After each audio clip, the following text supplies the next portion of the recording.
Hi, I'm Paul Harber for NewEnglandGolfer.com, and with me today is Brian Silva, the last Architect of the Year, if I understand right? Right, for 1999, I was the Golf Course Architect of the Year, and they've since done away with the contest, and I think that's great for a lot of my fans who said I'd be the last person they'd ever vote for. I can understand that. Now, how about golf course design? Can you tell me how you lay out a course? Well, Paul, we usually start by getting out on the ground and spending a good amount of time walking a site and just try to get an appreciation for the role of the land and the vegetation.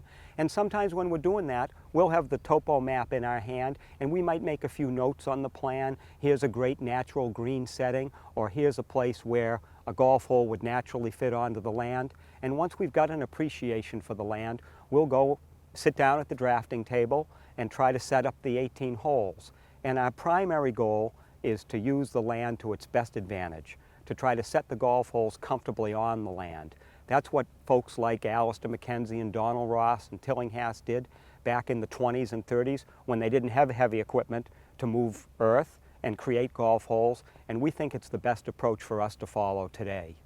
Now, so you pick out prime areas for certain holes. Can you Right. give me some examples of some holes where you said, when you laid out a course, this is one hole I'm going to build? Well, immediately, the 17th hole at Waverly Oaks was on the ground in the woods before we ever put a shovel in the ground. It was a great natural golf hole.